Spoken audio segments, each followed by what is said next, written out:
ઋષભદેવ શિક્ષા આપતા કહે છે એમના પુત્રોને કે હે પુત્રો, મારી બે વાત ખાલી યાદ રાખો, મમ ન મમ. મમ એટલે મારું. જગતના કોઈ વસ્તુ, વિષય કે વ્યક્તિને ક્યારેય એવું નહીં માનતા મમ આ મારું છે. શું માનવાનું છે? ન મમ આ મારું નથી. મને ભગવાને આનો વહીવટ આપ્યો છે, આ પરિવારનો, આ ફેક્ટરીનો, અને હું ભગવાનની ઈચ્છાથી આ વહીવટ કરું છું. બસ આવું માની અને આપણે જો ધંધોય કરશું ને તો એ ધંધો પણ ભક્તિ બની જાય. બસ ખાલી ભાવથી છોડવાનું છે, મનથી પરિવર્તન કરવાનું છે. મમ મારું કોણ છે? ભગવાન. ન મમ સંસાર મારો નથી. બસ આ ચિંતન જો દ્રઢ થઈ ગયું ખાલી, તો વ્યક્તિ જીવતા જીવ મુક્ત થઈ જશે. મર્યા પછી મુક્તિની રાહે નહીં રહેવું પડે. પણ આપણો બીજો જન્મ થાય છે, આપણે ફસાઈએ છીએ ને, એનું મેન કારણ છે કે આપણે બધામાં મમ આ મારું, આ મારું, બધામાં આપણે કહીએ છીએ કે આ મારું. બસ એ મારાનો જે ભાવ આવી ગયો છે ને, એને ખાલી ચેન્જ કરી નાખીએ કે આ મારું નથી. મને ભગવાને આ સેવા આપી છે એટલે હું કરું છું. આ પત્નીનું પાલન કરું છું, કેમ? કારણ કે એ પણ ભગવાનની અંશ છે. પુત્રોનું પાલન કરું છું, કેમ? એ પણ ભગવાનના અંશ છે. આ બિઝનેસ ચલાવું છું, કેમ? કારણ કે એ પણ ભગવાને આપ્યો છે મને. તો આવું માનીને જ્યારે આપણે વ્યવહાર કરશું આ જગતમાં, તો આપણી મુક્તિમાં કોઈ સંદેહ નથી. તો આ ઉપદેશ આપી અને ઋષભદેવ ત્યાંથી વિદાય લે છે. સૌથી મોટા પુત્ર રાજર્ષિ ભરત રાજા બન્યા છે. અને ભરત મહારાજ જ્યારે રાજા બન્યા, યુવાનીમાં એમને વૈરાગ્ય થયું. આજનું જે નેપાળ છે, નેપાળમાં ગંડકી નદી છે, અને ગંડકી નદીના તટે આ ભરત મહારાજ તપસ્યા કરવા માટે ગયા, ભજન કરવા માટે ગયા. હવે ગંડકીના તટે ભરત મહારાજ ભજન કરે છે, બધું ત્યાગ કરીને આવ્યા છે. મન ભગવાનમાં લાગ્યું, પરમહંસ અવસ્થાને પ્રાપ્ત કરી છે.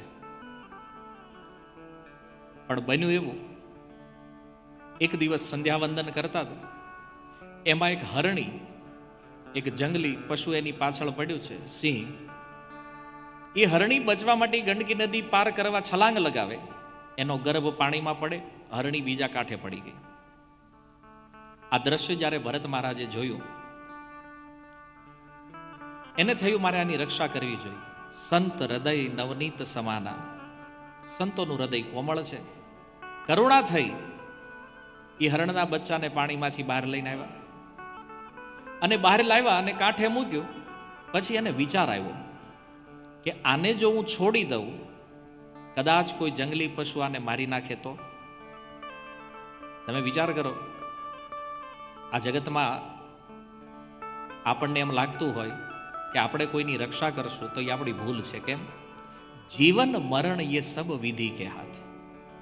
આ જગતમાં કોણ જીવશે અને કોણ મરશે, આ નિર્ણય ભગવાનના હાથમાં છે. આ એક સાધુ તરીકે એને લાવીને એને બહાર મૂકી દીધું, પછી બરાબર, પછી આગળ આ વિચાર એમણે નહોતો કરવાનો. ભગવાનને થયું કે આના જન્મ મૃત્યુની ચિંતા તું કરે છે કે મારે કરવાની છે?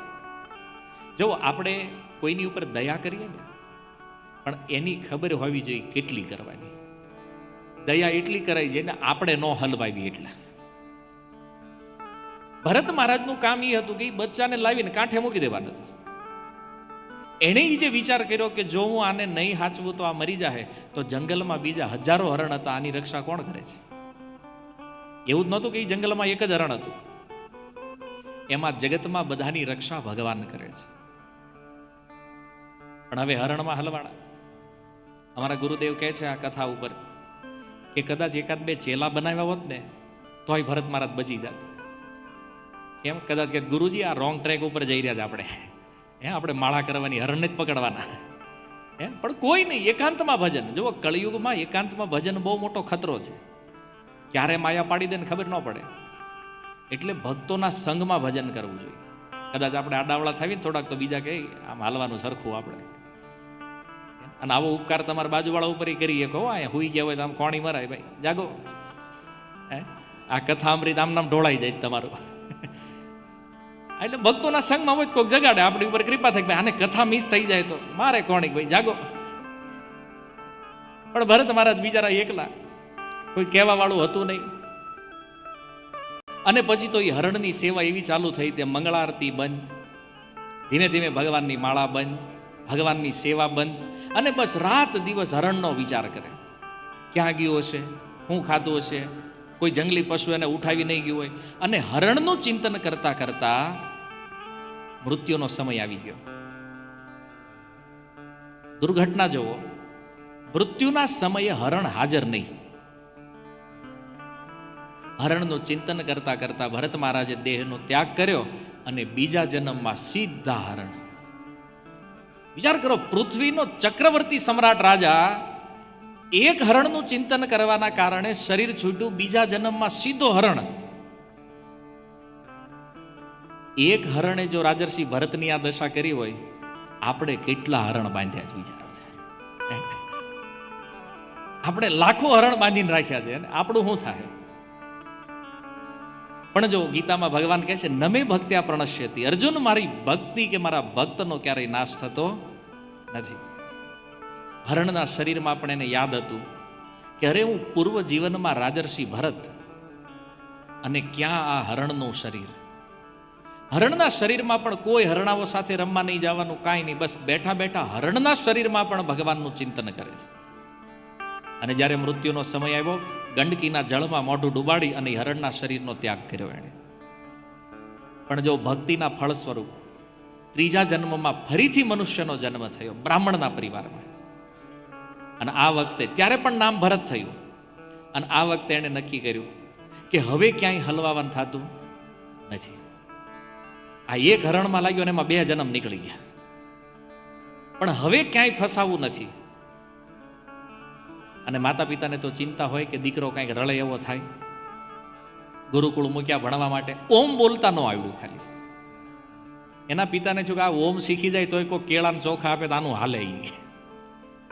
બિચારા પુત્રની ચિંતામાં પિતાનું મૃત્યુ થયું. ભાઈઓએ સંપત્તિ વેચી લીધી. એ કે આ તો હવે આને શું જરૂર છે, આમ થોડી ગાંડા જેવો છે. સંપત્તિ વેચી અને આ ભરત મહારાજને છોડી દીધા એકલા. જડવત વ્યવહાર આચરણ માંડ્યા કરવા, અને નામ થઈ ગયું જડ ભરત. એકવાર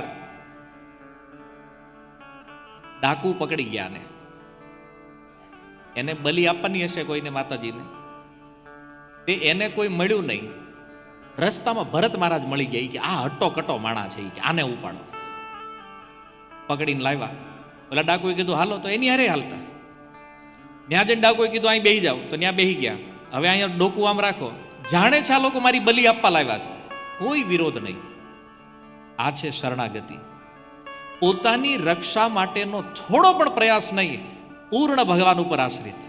મહેતા નરસે કીધું ને, પ્રભુ મારે એક તમારો આધાર, પૂરા ભગવાન ઉપર શરણાગત. અને જેવા ઓલા ડાકોએ તલવાર ઉઠાવી મારવા માટે, એ કાલી માતાની મૂર્તિ ફાટી અને સાક્ષાત કાલી માતા પ્રગટ થયા. અને એના જે ભક્તો હતા બલિ આપવા માટે જે લાવ્યા હતા ને, એ બધા ભક્તોના માથા વાટી નાખ્યા. કેમ? જોવો, કોઈ મહાભાગવત વ્યક્તિ, કોઈ વૈષ્ણવ આનો અપરાધ દેવતાઓ પણ સહન કરતા નથી. એના જ ભક્તો હતા, તોય કાલી માતાએ વધ કરી નાખ્યો. કારણ કે ભરત મહારાજ જેવા મહાભાગવતનો અપરાધ તરત દંડ પ્રાપ્ત થયો. ત્યાંથી નીકળ્યા, પાછા વિચરણ કરવા લાગ્યા. અને સૌવીર દેશનો રાજા રહુગણ ભાગવત સાંભળવા માટે ગંગાસાગર જઈ રહ્યા છે, કપિલ ભગવાનના આશ્રમે. અને એની પાલખી ઉઠાવવા વાળા જે 4 લોકો હતા, એમાંથી એક માંદો પડ્યો. રાજાએ કીધું આજુબાજુ જવો તો કોઈ હોય. તે ભરત મહારાજ મળ્યા. હવે એક પ્રશ્ન એ થાય કે ઓલો એક માંદો પડ્યો અને આ ભરત મહારાજનું મળવું, આ આકસ્મિક છે કે કોઈ સંયોગ છે? આ વિચારવા જેવું છે. કારણ કે એટલા મોટા રસ્તામાં, એટલા મોટા નગરોમાંથી નીકળ્યા હશે, તો એને આ મહારાજ ભરત જ કેમ મળ્યા? આનું પણ રહસ્ય આપણે સમજી લઈએ કે આ રાજર્ષિ ભરત છે ને, એનો સંબંધ ઘણા જન્મોથી છે હરણ સાથે. જ્યારે એ ઋષભદેવના પુત્ર ભરત થયા ને એની પૂર્વના જીવનમાં આ રાજા ભરત એક ક્ષત્રિય હતા. જંગલમાં શિકાર કરવા માટે ગયા. શિકાર કરવા માટે ગયા તો એને એક હરણનું બચ્ચું બહુ ગમી ગયું. અને એ હરણનું બચ્ચું એવું ગમી ગયું તો એને થયું કે હાલો આને લઈને મહેલમાં લઈ જાઓ. બચ્ચાને ઘોડા ઉપર બેહાર્યું, પોતે બેઠા અને ધીરે ધીરે ઘોડો ચલાવતા ચલાવતા આગળ નીકળે. અને એ હરણના બચ્ચાની જે માં છે એની પાછળ પાછળ ચાલે. ભરત મહારાજે જેવું પાછું વાળું જોયું અને જોયું તો એની માં રડી રહી છે, એનું બચ્ચું જઈ રહ્યું છે તો એને રુદન થાય. ભરત મહારાજના હૃદયમાં દયા આવી. એને એ હરણ ઉપર દયા કરીને એ હરણના બચ્ચાને છોડી દીધું. જુઓ, કોઈ જીવ ઉપર દયા કરવાનું કેટલું મોટું ફળ હોય. એ હરણના બચ્ચા ઉપર દયા કરી. ક્ષત્રિયો તો હતા પણ બીજા જન્મમાં ઋષભદેવના પુત્ર તરીકે, ચક્રવર્તી સમ્રાટ તરીકે આ રાજર્ષિ ભરતનો જન્મ થયો. અને ભરતના રૂપમાં તો આ હરણ તો એને અહીંયા મળ્યું પાછું. હવે શાસ્ત્રી કહે છે કે ભગવાનના ભક્તોની સંગતિ પણ ક્યારેય વિફળ જાતી નથી, લાભ તો દે છે. જો ભરત મહારાજે હરણનો સંગ કર્યો તો એને બીજા જન્મમાં હરણનું શરીર મળ્યું. અને એ હરણે ભરત મહારાજનો સંગ કર્યો તો એ હરણ જ બીજા જન્મની અંદર સૌવીર દેશનો રાજા રહુગણ બન્યો છે. રહુગણ બીજું કોઈ નથી, જે હરણની રક્ષા કરી છે ને. ભરત મહારાજ જેવા ભગવાનના ભક્તની સંગતિના કારણે એ હરણ જ રાજા રહુગણના રૂપમાં પ્રગટ છે. અને આજે આ જન્મની અંદર પુનઃ બેયનું મિલન થયું છે પાછું. જ્યારે એ પાલખી ઉપાડે, નીચે જોવે કીડી મકોડા કઈ દેખાય ને તો ઠેકડો મારે, એટલે એલું પાલખીમાં ડિસ્ટર્બ થાય. આપણે જેમ રોડમાં સ્પીડ બ્રેકર આવે, રાજા રહુગણે કીધું સીધા હાલો નહીં તો દંડ આપીશ. ઓલા કીધું મહારાજ અમે રેડી જ હાલવી છે, આ નવો આવ્યો એ હકડો નથી હાલતો. મહારાજ કે એને કહી દો હરખો હાલે નહીં તો દંડ આપીશ. આવું 2-4 વાર થયું ને પછી તો રાજાનો મગજ ગયો. એ કે હવે જો સીધા નો હાલ્યા ને તો મૃત્યુ દંડ આપીશ. ત્યારે જીવનમાં પહેલી વાર રાજા ભરત બોલે છે, હે રાજન, તમે સત્ય કહો છો. જો આ સંસારમાં ભાર નામની કોઈ વસ્તુ છે એ તો ઉચકવા વાળા માટે છે. જો આ સંસારમાં માર્ગ છે તો એ ચાલવા વાળા માટે છે. એમ તમે મને કહો છો કે તારું શરીર આવું જાડું છે ને તું હરખો હાલતો નથી, આ જાડાપણું જે છે ને એ પંચમહાભૂતનું છે, મારું નથી રાજા. મતલબ આત્મા જાડો કે પતલો નથી, આ તો શરીર જાડું પતલું હોય, શરીરના ધર્મ છે. સ્થૂળતા, કૃષ્ણતા, આધિ, વ્યાધિ, ભૂખ, તરસ, ભય, કલહ, ઈચ્છા, વૃદ્ધત્વ, નિદ્રા, પ્રેમ, ક્રોધ, અભિમાન અને શોક, આ બધા દેહના ધર્મો છે. રાજન, આત્માને આમાંથી કાંઈ લાગુ પડતું નથી. અને તમે મારવાની વાત કરો છો, જીવવા મરવાની વાત કરો તો બતાવો આ સંસારમાં કોણ અમર છે? જેટલા જન્મ લે છે એ બધાને મરવું પડે છે. જાતસ્ય હિ ધ્રુવર મૃત્યુ ધ્રુવમ જન્મ મૃતસ્ય છે. તમે રાજા છો અને હું સેવક છું, આ ભેદ બુદ્ધિ છે. પરમાર્થ દ્રષ્ટિથી જો જોવામાં આવે તો તમે પણ ભગવાનનો અંશ આત્મા છો અને હું પણ ભગવાનનો અંશ આત્મા છું. શરીર આવે ત્યારે સંબંધના ભેદ દેખાય, પણ પરમાર્થ દ્રષ્ટિથી જો જોવો તો બધા જ જીવ ભગવાનના અંશ છે. ઈશ્વર અંશ જીવ અવિનાશી.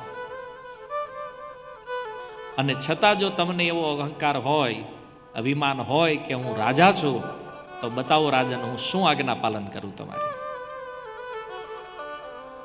રાજા રહુગણ જ્યારે ભરત મહારાજની આ વાત સાંભળે છે ત્યારે એની શરણાગતિ લે છે. ભરત મહારાજ એને આત્મતત્વનો ઉપદેશ કરે છે અને ત્યાંથી જ રાજા રહુગણ પાછા ફર્યા.